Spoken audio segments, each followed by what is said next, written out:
Hi guys! Welcome sa Zipline. In this video ay itutuloy natin yung series natin on permutation and combination. So in this video, we will continue our practice exercises on fundamental counting principle. So tingnan natin tong problem na to. From a standard deck of cards, in how many ways can you pick a face card, then a spade, provided that you return the first card? So I think you are all familiar with the standard deck of cards, no? Meron tayong apat na suits, clubs, diamonds, hearts, and spades. Tapos meron tayong alas or yung ace. May numbers na 2, 3, 4, 5 hanggang 10. Tapos may jack, may queen, at saka may king. So pag sinabi nating face card, yun yung mga cards na may face. For example, yung jack, yung queen, at saka yung king. So in how many ways can you pick a face card?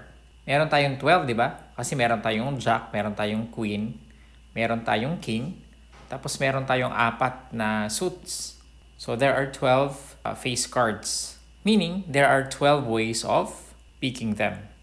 So there are 12 ways to pick a face card.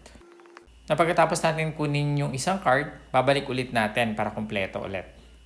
Now, in how many ways can you pick a spade?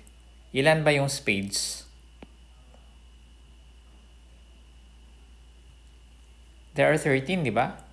So, there are 13 ways to pick a spade.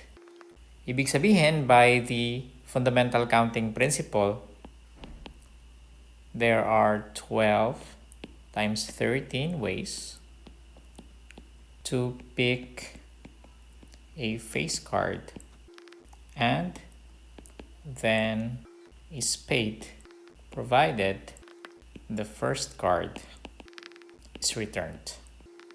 So ilan ang 12 times 13? 12 times 13, that's 36. That's 156.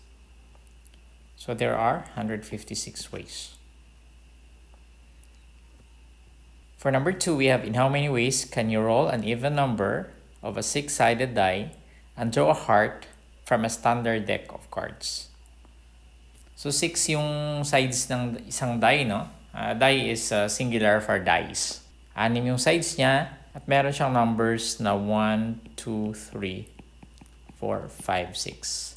Yung numbers na yung number of dots, di ba? Ilan yung even dyan? 3, di ba? So, 1, 2, 3. Therefore, there are 3 ways to roll an even number.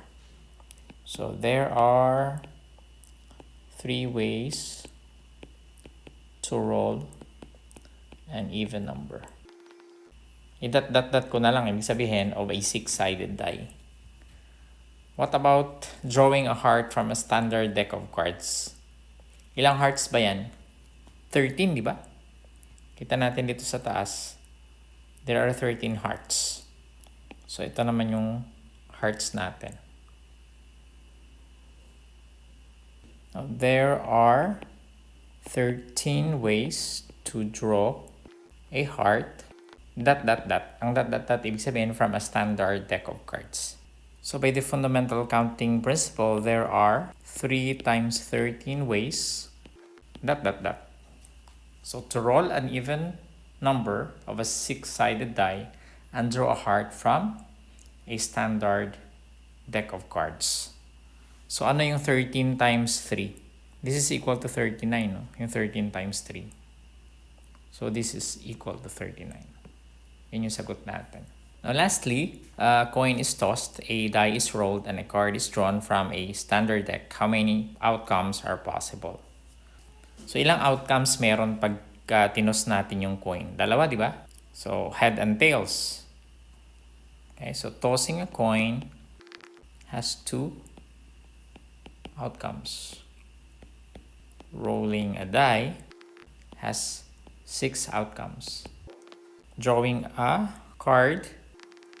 Ilan ba lahat ng cards? 52, di ba? 4 na tagta 13. That's 52. Has 52 outcomes. By the FCP, or the fundamental counting principle, there are 2 times 6 times 52 outcomes. Ilan yung 2 times 6 times 52? So this is equal to 624. So meaning there are 624 possible outcomes. Okay, so that's it. Sana may natutunan kayo sa ating video. Huwag niyo kalimutan mag-subscribe sa ating channel. Don't forget to like our video and share it with your friends. See you!